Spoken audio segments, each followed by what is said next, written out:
వేదంలో ఎవరిని పూజ చేయవచ్చు, ఎవరిని పూజ చేస్తే మీకు సామాన్యమైనటువంటి కోరిక తీరడమే కాదు, ఏ స్వరూపాన్ని పూజ చేసినటువంటి కారణం చేత మనుష్యుడు పొందవలసినటువంటి గతిని పొందుతాడు, భగవంతుణ్ణి చేరుకుంటాడు అనేటటువంటి దాని మీద శంకరాచార్యుల వారు ఒక గ్రంథాన్నే రచన చేశారు. ప్రపంచసారతంత్రము అంటారు దాన్ని.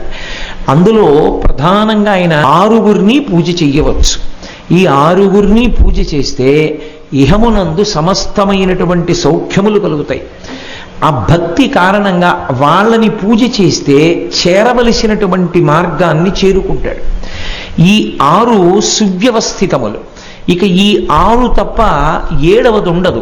ఈ 6 ప్రధానంగా పూజనీయములని 6టిని శంకరాచార్యుల వారు నిర్ణయం చేశారు. 6గురిని ఆరాధన చెయ్యవచ్చు. 1 పరమశివుడు, 2 పార్వతీదేవి, మధ్యలో పరదేవతని పెట్టి పరదేవతను ఒక్కదాన్నే ఆరాధన చెయ్యవచ్చు. 3వది మహాగణపతి, గణపతి పరబ్రహ్మంగా పూజ చేయవచ్చు. 4వది కుమారస్వామి, కుమారస్వామిని పరబ్రహ్మంగా పూజ చేయవచ్చు.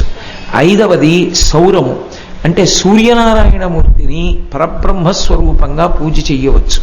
6 శ్రీ మహావిష్ణువు, విష్ణుమూర్తిని పరబ్రహ్మస్వరూపంగా పూజ చేయవచ్చు.